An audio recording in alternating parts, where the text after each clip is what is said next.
Good afternoon, everyone. Thank you all for coming. I'm Michael Thaddeus, professor of mathematics at Columbia University. Being a mathematician, I'm unaccustomed to public speaking, except about group theory, commutative algebra, topics like that. But this is an emergency, as we know, and this press conference, we think of this as a press conference, not a demonstration. I think there will be no chanting, no marching, but it had to be held on an urgent basis. We have about a half dozen speakers who will come up one after another after me. Each will speak for a few minutes, and then we'll have a press availability afterwards. Besides being professor of mathematics, I'm also vice president of the Columbia chapter of the American Association of University Professors. The AAUP was founded, actually, at Columbia in 1915. Thank you. And its co-founder was the great philosopher John Dewey. Ever since that time, one of its primary concerns has been academic freedom. Academic freedom has been thought to be a privilege of professors, covering our speech on academic subjects and protecting us from retaliation by our own institutions. The case of Mahmoud Khalil, which we're gathered here to discuss today, is somewhat different. It involves the right of free expression and freedom of speech in its broadest sense. Mr. Khalil is a U.S. national, but that did not protect him from being arrested by immigration police and spirited off to an undisclosed location after he was targeted and denounced by right-wing provocateurs, including some at our own institution. It therefore implicates the most basic First Amendment rights to free speech that, as Americans, we all cherish. Nevertheless, it has everything to do with academic freedom and the concerns of the AAUP.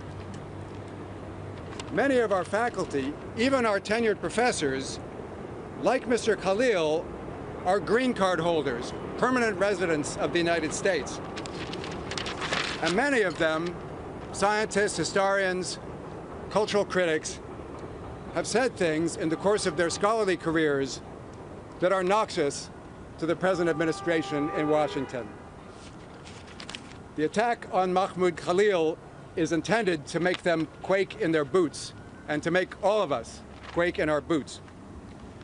Our message to Washington is that we are not silenced, we are not afraid, and we stand together determined to defeat this ongoing assault on our fundamental rights.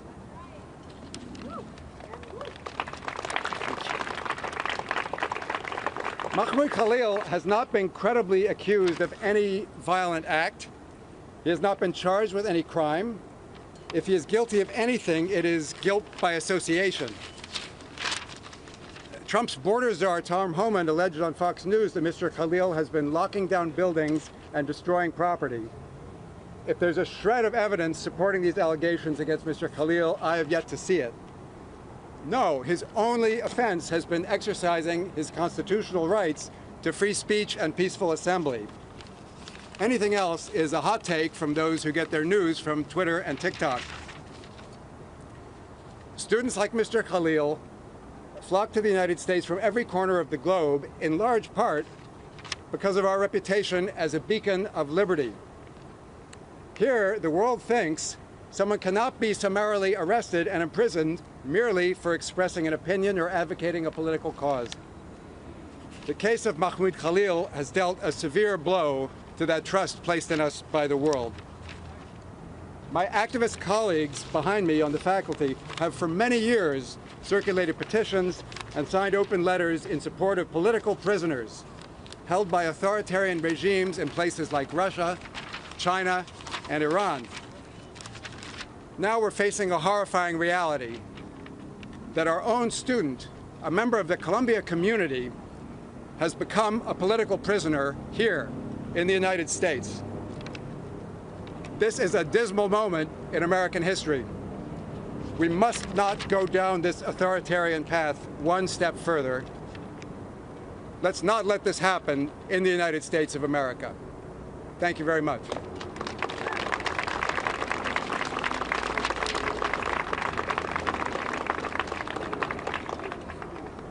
it's a very great honor to present Donald Lieberman, who's the president and CEO of the New York Civil Liberties Union.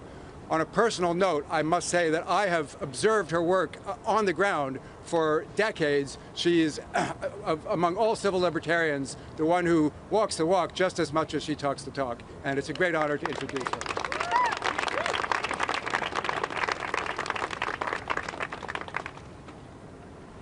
Thank you all for coming out today. The New York Civil Liberties Union stands with the students and faculty at Columbia to condemn the Trump administration's cruel and unlawful detention of Mahmoud Khalil. It is beyond the pale. It's targeted, retaliatory, and an extreme attack on the First Amendment. And it reeks of McCarthyism. We call on the government to release Mr. Khalil immediately.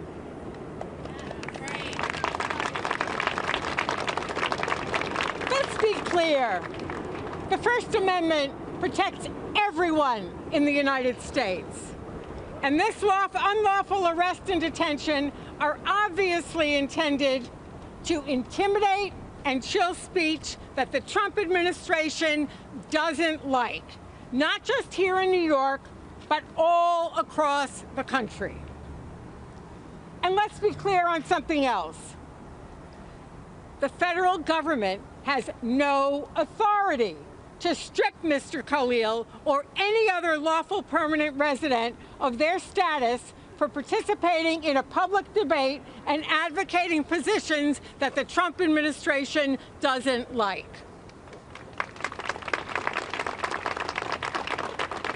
Political speech or speaking out should never be the basis of punishment or lead to deportation. And what's more, Mr. Khalil, like every other green card holder, has a right to due process of law. The arrest and detention of Mahmoud Khalil is a gross violation of his constitutional rights and an abuse of immigration law. It comes as the Trump administration is trying to ramp up ICE raids and sow fear all across the city, all across the state, all across the country. But we will stand up to the Trump administration. We will not be silenced. We urge Columbia to stop pandering to the Trump administration. We urge Columbia to stand up for your students, to stand up for your faculty, to stand up for academic freedom and democracy. Stand up and speak out to defend Mr. Khalil and demand his immediate release. Free Mahmoud now! Free Mahmoud now! Free Mahmoud now! Thank you. Free Mahmoud now!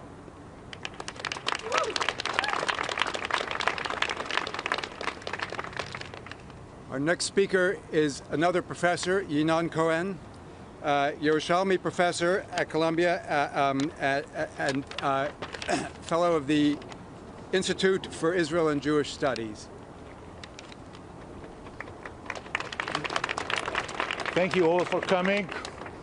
And I'm indeed a member of the Institute of Israel and Jewish Studies at Columbia University.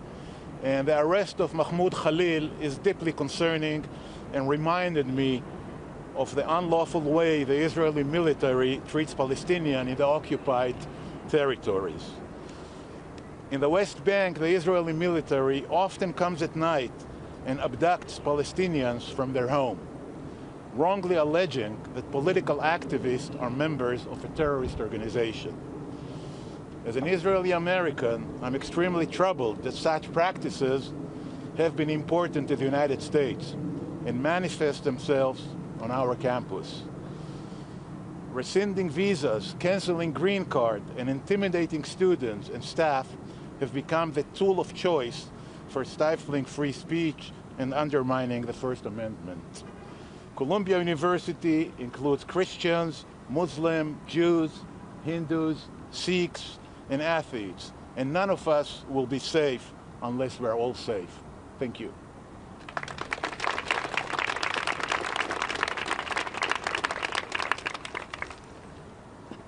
Our next speaker is Professor Nadia Abu El-Haj, the Ann Whitney Olin Professor in the Departments of Anthropology at Barnard College and Columbia University, and co-director of the Center for Palestine Studies. Thank you. Mahmoud Khalil has been a public face of the student movement at Columbia Barnard since last spring. During the encampment, he served as the lead negotiator with the Columbia administration. A mature and gentle human being and a politically sophisticated thinker, Mahmoud tried his best to bring a peaceful end to that encampment. In the same spirit, Mahmoud tried to negotiate a resolution between students and the Barnard administration last week during a sit-in at Milstein Hall. He was filmed participating in that sit-in or being present there, and as a result, various people tweeted, including one of our colleagues, directly at Marco Rubio asking for his arrest and deportation. A Palestinian refugee raised in Damascus, Mahmoud fled to Beirut when it became too dangerous to live in Yarmouk.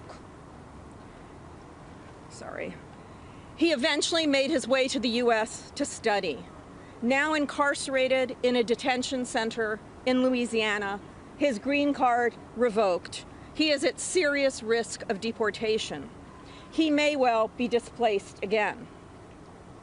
Mahmoud's story, in short, is the Palestinian story par excellence.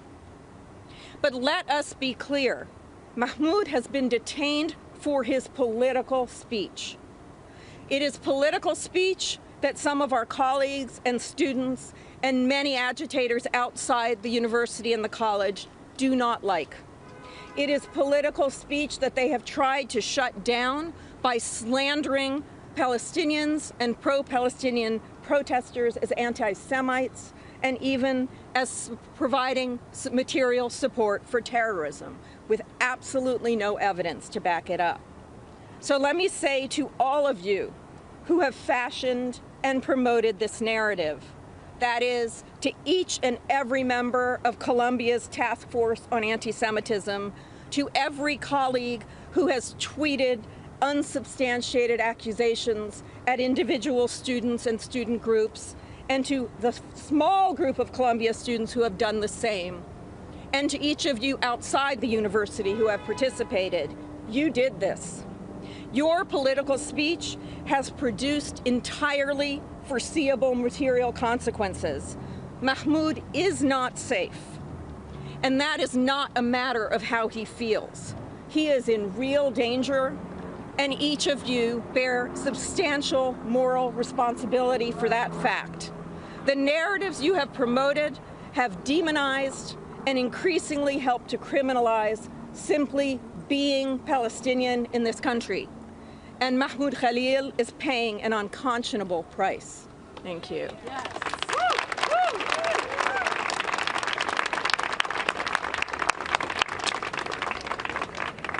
Next, I'm very proud to introduce Councilmember Sean Abreu, who represents me and much of the Columbia community in the New York City Council. Hello. Well, good evening, everybody.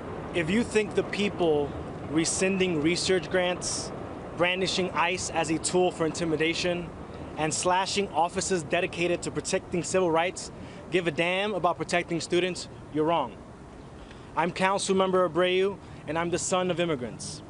And immigrants know a thing or two about ICE. ICE is not about safety, ICE is about fear.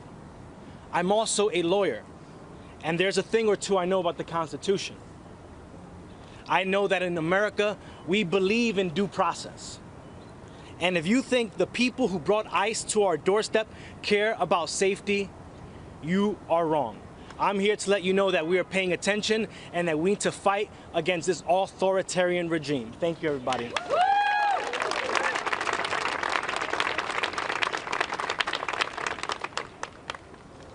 Our next speaker is Professor Nara Milanic of Barnard College from the Executive Board of the Barnard chapter of the AAUP. Hello, everyone. Thank you for being here. Can everybody hear me? Thank you, colleagues, for being here. Thank you, members of the Free Press, as long as it lasts, for joining us here today. My name is Nara Milanic. I'm the chair of the Department of History at Barnard College, but I'm speaking to you today as a member of the Executive Committee of the Barnard chapter of the AAUP, the American Association of University Professors. As my colleague Michael said a moment ago, the AAUP was founded over 100 years ago to defend the basic principle of academic freedom, which refers to the freedom of faculty to teach, to research, and to speak out, as some of us are doing here today. This is my 20th year at Barnard, and I teach Latin American history. My academic background in Latin America has given me a sobering perspective on events in the last couple of weeks.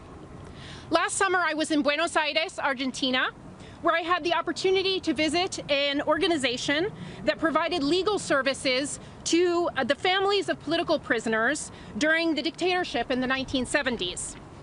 Walking through the hallways of that organization, I passed boxes and boxes and boxes of files.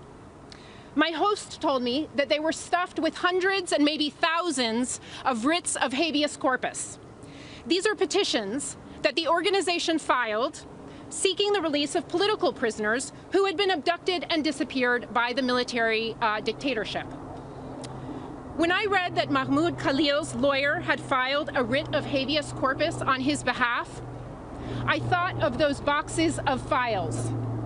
I thought of the many disappeared in Argentina, in Chile, in Brazil, and elsewhere. These dictatorships specifically targeted students, and they targeted faculty, and they targeted them for their political beliefs. I thought of the memorial tiles dotting the sidewalk at the entrance to the University of Buenos Aires, commemorating members of the university community lost to the dictatorship. Universities cannot exist when students are persecuted, arrested, and disappeared for their political beliefs. They can't exist when administrators call the police onto campus to resolve deep differences and difficult tensions with guns and zip ties. Universities cannot exist when their leaders do not stand up for the basic values of teaching, learning, expression, research, inquiry, and debate. Our worst enemy at this moment is the idea that the terrible things that happen during authoritarian dictatorships elsewhere could somehow never happen here.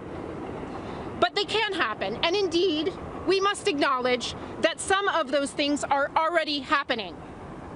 The AAUP calls on our students, faculty, and staff to stand together and to defend one another, as well as the principles of academic freedom. But we must recognize that this grievous attack on our university community is also an attack on our city, on our country, and we therefore call on all people of good conscience to stand up for democracy, to stand up for due process, and to stand up for our most basic constitutional rights. Thank you.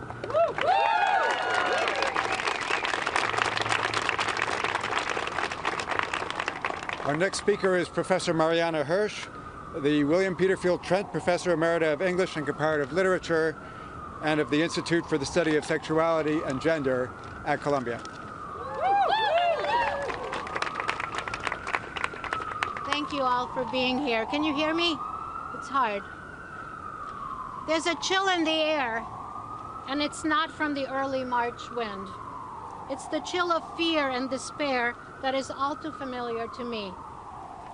Since Mahmoud Khalil was detained on Saturday, it has brought back my most tormenting childhood memories.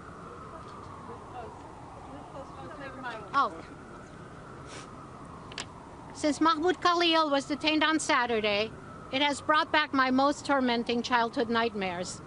I grew up as a child in communist Romania, the daughter of Holocaust survivors in the 1950s. A knock at the door, the sound of a doorbell were never innocent occurrences. They recalled my parents' wartime stories of hiding, trying to evade deportation, hearing their neighbors being taken away. But for me as a child, they could mean that the Securitate, the security police, was coming from my parents. There was no schoolmate, teacher, or neighbor that could be trusted not to denounce us. And for what? Well, there was never a lack of a pretext to arrest enemies of the state, often a code word for Jews. But during all that frightening time, there was a word that offered hope of the possibility of living freely. And that word was America, or as my mother pronounced it, America. Surely a bit naive, but we came here believing in it, and a lot of me still does. I've spent my career, or a good part of my career, teaching about fascism and the memory of the Holocaust, so that what is happening now should never happen to anyone. I've spent the last year and a half working with a number of committed Jewish colleagues to preserve these basic freedoms on this campus. Freedom of expression, freedom to protest, freedom to speak out and to act against injustice. My committed Jewish faculty colleagues and I have warned that the false characterization of Columbia as a hotbed of anti-Semitism would be used as an alibi for what's actually at stake for the Republican establishment and now the Trump administration. Strict control of speech, of protest, and of higher education at large. It should be obvious to everyone that what's happening on this campus, or should I say to this campus, is not about protecting Jews. Sadly, the Columbia anti-Semitism narrative has been promoted and amplified by the Anti-Semitism Task Force and by this administration, and Columbia administration has conceded on every single point. Our group of Jewish faculty have argued vociferously for a clear distinction between an understanding of anti-Semitism as anti-Jewish hatred, which certainly exists, and the false narrative that criticism of Israel's brutal war on Gaza, a war that many experts agree is genocidal, can be equated with anti-Jewish sentiment. Student activism is not support of terrorism or of Hamas's violent attacks on October 7th.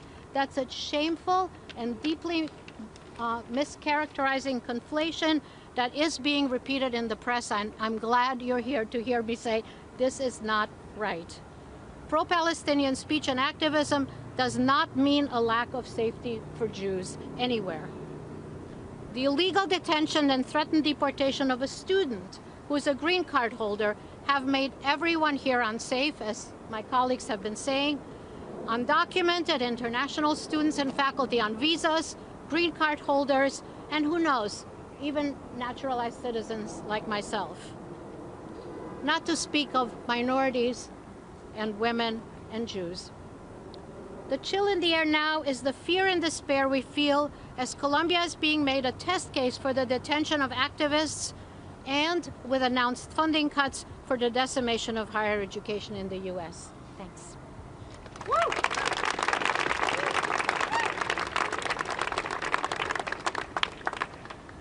Our next speaker is Rabbi Jason Klein, the senior rabbi at Congregation Beit Simchat Torah. Hi, I'm Jason Gary Klein, Columbia College class of 1997, and senior rabbi at CBST, a congregation that is serving people of all sexual orientations and gender identities. As a Columbia alumnus, I was shaken both by the news of $40 million of federal funds being withheld from Columbia by the Trump administration, and I was also shaken by President Armstrong's email over the weekend and the links that it contained, because they appeared to exploit anti-Semitism rather than actually have a cogent plan to combat it. And Mahmoud Khalil, I am mortified as an American, as a Jew, and as an alumnus of this institution that you have been taken into ICE custody, and I cannot even imagine what you and your family are going through right now. President Armstrong, I am concerned that you may not have done enough to protect Mahmoud Khalil and his family. This week's Torah portion, Ki Tisa, describes a vacuum in leadership that leads our ancestors to create an idol. One reason this section of the Torah is notable is because even Moses' brother Aaron, the de facto leader of the Jewish people in Moshe's place, takes no responsibility for the construction of the golden calf. Unfortunately, it's a very human thing to do, to shirk responsibility. Let's stop doing that. Let's not let each other off the hook for it. Today, we're calling out the outrageous absence of moral leadership coming from the highest offices in this country. I condemn the detention of Mahmoud Khalil and the withholding of federal funds from Colombia. They are not in Jewish safety. They are not in the interest, they are not in the interest of Jewish safety. They are a distraction from real acts of anti-Semitism, and they rely on weaponizing anti-Semitism. They rely on exploiting people's worst instincts to capitulate to tyranny. Whether or not I or anyone agrees with a particular opinion of a fellow Columbia lion, whether or not I or anyone agrees with the opinion of a fellow Columbia lion, it would be a grave mistake for any of us as Jews to forget that liberties such as free speech and the right to due process have allowed us to thrive in this country as well. So if you agree with one of Mahmoud's opinions, we haven't actually been on a first-name basis, Mr. Khalil's opinions, you may be outraged. And if you disagree with Mahmoud Khalil, I suggest that this is a good time to be even more outraged, because what happened to Mahmoud can happen to anyone. So let us call on ICE for Mahmoud Khalil's release. Let us call on the release of federal funds to Colombia, and let us call on Alma Mater to fight on for victory evermore, the victory of intellectual honesty and the victory of American liberty. Thank you.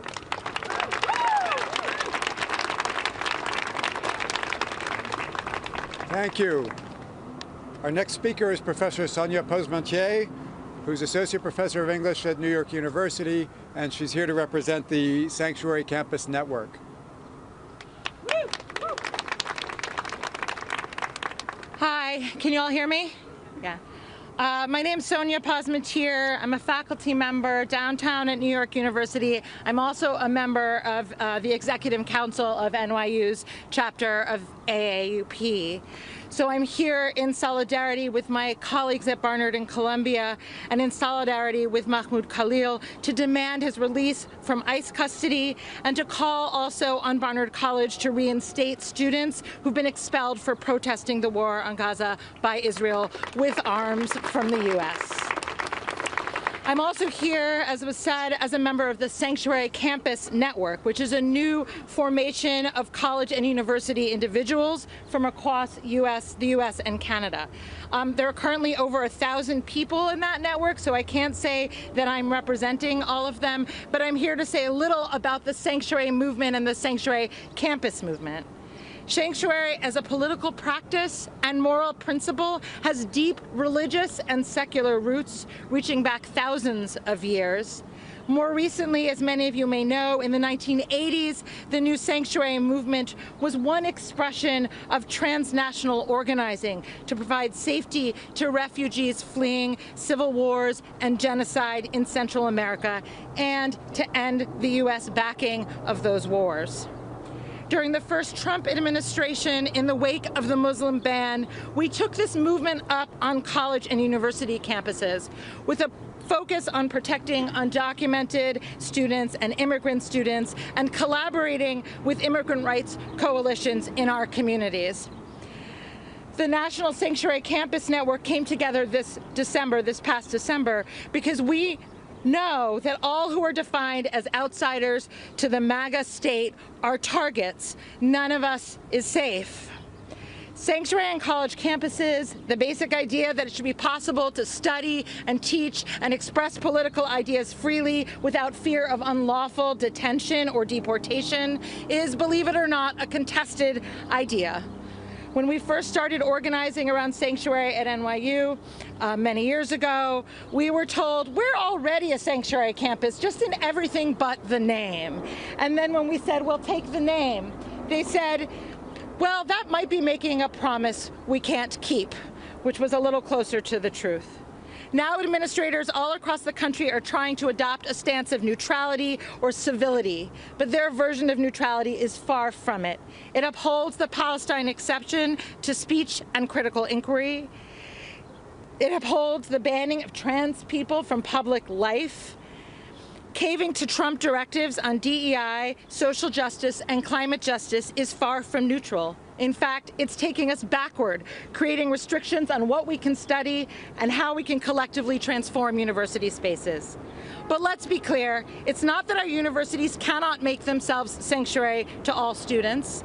It's that they will not, as Columbia University has shown us most dramatically by enabling the detention of Mahmoud Khalil this weekend. So while faculty and students continue to push our administrations, we've also been building sanctuary among ourselves, because it's not just something we demand, it's something we have to make. And because of how important we are to each other, I want to acknowledge that we're living in a time of great fear, and to take a minute to acknowledge the courage of Mahmoud Khalil and all our students who are protesting against genocide in the face of this fear. And to ask that those of us who are faculty and have power and privilege to do so stand with them and take on some of that risk with them. The poet June Jordan, Barnard alumna, identified this courage when she addressed Columbia students sitting outside the steps of Hamilton Hall, which they had renamed Mandela Hall, in 1985, protesting South African apartheid. She said to them, "And that is what you, the students of Columbia, say to all Americans as you sustain this protest. Fear of reprisals stops here with my body. Tyrannical rule and tyrannical force stops here with my body. Reprisals may come, tyranny may continue, but tyrannical rule and tyrannical force will have to deal with me, with my body, with my open and speaking big mouth, as long as I am alive." And it's in this spirit that we organize across the US and Canada now to demand to become sanctuary campuses. Sanctuary campus means the end of war and occupation of Palestine. It means no ICE on or around our campus. It means no threats of deportation against international students, faculty, and staff. Sanctuary campus means we can critically study systems of oppression, including racism, colonialism, heteropatriarchy, and transmisogyny. It means college should be free. Sanctuary campus means we try to build a free and just world by dismantling our campus's complicity in war and oppression. And sanctuary campus means we keep us safe. Free Mahmoud Khalil.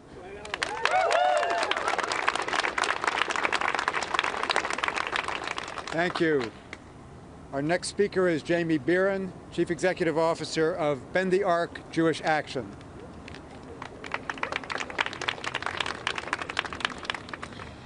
Hi, good evening, everyone. My name is Jamie Beeren. I'm the CEO of Bend the Arc.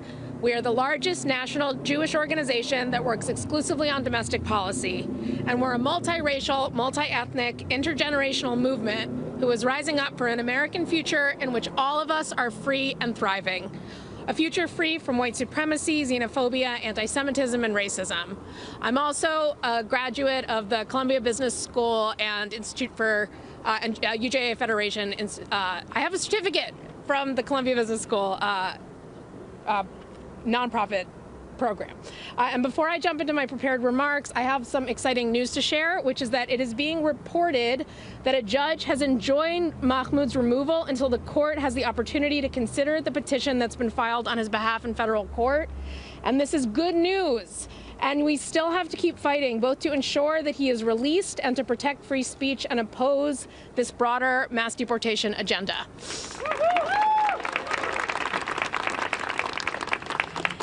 And I am here today because I know in my bones as an American Jew how dangerous it is when the government starts abducting legal residents that they disagree with. And I know how doubly dangerous it is when they are claiming to do that in the name of Jewish safety. If this administration truly cared about Jewish people or wanting to end anti-Semitism, it would be upholding our freedoms to speak, study, and stand up for what we believe in. Abducting Mahmoud Khalil and tearing him away from his family is an affront to freedom and safety for all of us, Jewish people very much included. This is a blatant example of how this administration uses anti-Semitism as a smokescreen to enact its plans to bully, blame, and ban people, plans that have nothing to do with Jews or our safety. At Bend the Arc, we have devoted much of our organizational time, resources, and power towards the work of ending anti-Semitism wherever it comes from. We do this because we understand how damaging anti-Semitism is for Jewish people, for this country, and for all of us.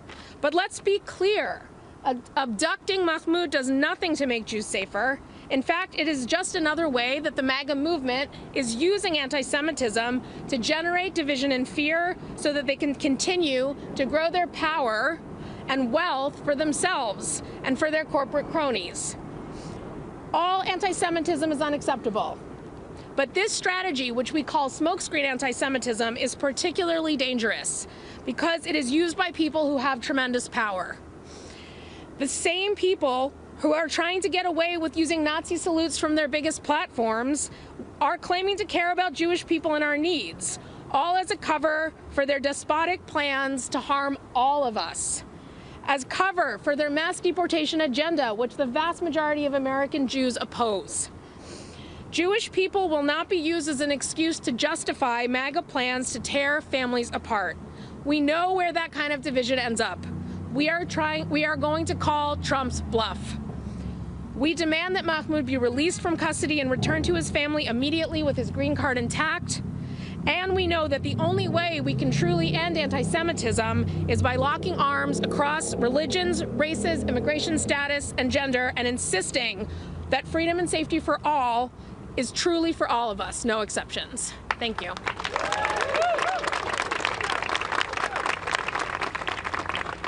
Thank you all very much for coming. We have one more speaker, Rabbi Rachel Goldenberg, the senior rabbi of Malchut, and we'll have a press availability afterwards.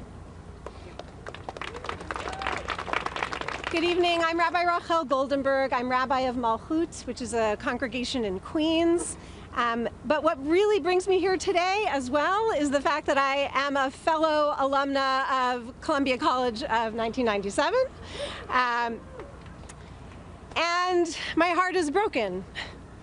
I and many in the Jewish community could not be more deeply troubled by the Trump administration's detention of Mahmoud Khalil without due process, as well as their cancellation of $400 million in grants and contracts to Columbia University, claiming as their reason the school's continued inaction in the face of persistent harassment of Jewish students. This morning, reading about Mahmoud's detention and learning about his wife, that she's 8 months pregnant, I felt physically ill. I cannot imagine the fear and worry that he and his wife must be feeling right now, and I just want to take a moment to extend all of our prayers and care and support to him and to his whole family. These actions threaten democracy and the rule of law and endanger the entire system of higher education without making Jewish students any safer. Anti-Semitism is real. It exists in this country. It exists in all sorts of political movements. It even exists at Columbia. And it is also true that the majority of students who have taken part in the campus protests, including many Jewish students, did so peacefully and because they wanted the war in Gaza to end. It did not come from a place of anti-Semitism. If the Trump administration was actually concerned about fighting anti-Semitism, they would not be halting the work of the Department of Education's Office for Civil Rights, which is the body charged with such investigations. Nor would they be platforming white nationalists or those who perform Nazi salutes.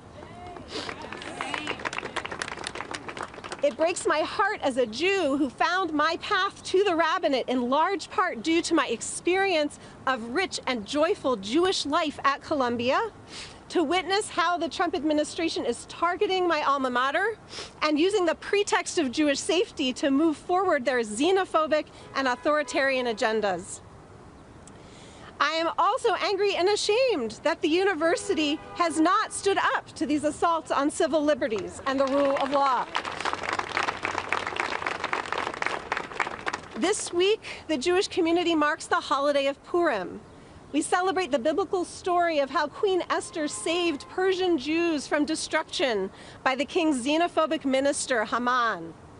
Queen Esther, herself a Jew, risks her life to reveal her identity, to speak up and protect her people. Today, the Trump administration is looking to a right-wing strategy that they have called by her name, Project Esther, which is an addendum to Project 2025, as they carry out these actions against Columbia University and Mahmoud Khalil. Project Esther weaponizes Jewish fear to drive a wedge between Jews and liberatory movements.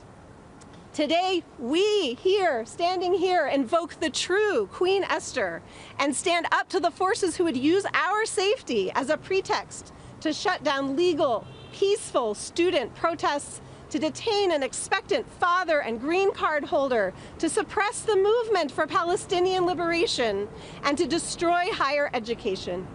Today, we call for Mahmoud Khalil's immediate release. We call on Columbia to stand with us in drawing courage from Queen Esther's example, to resist fear, to resist intimidation, and to say no to collaborating with Trump's authoritarian agenda.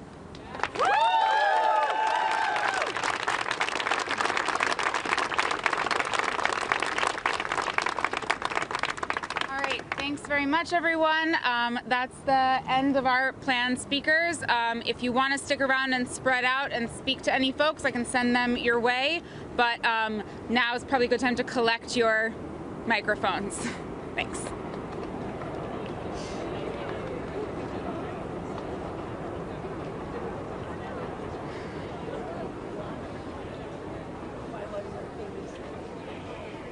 Thanks very much for coming. Oh, absolutely. If you would like to interview anyone of any of the We'll speakers see. further, We let have me to know. go live at 6. Oh boy. Nick. Hi, Hey. Sophie. Nice to finally meet. Yeah. Nice to meet you. Thanks so much for coming out. You connected with Marianne? I haven't yet.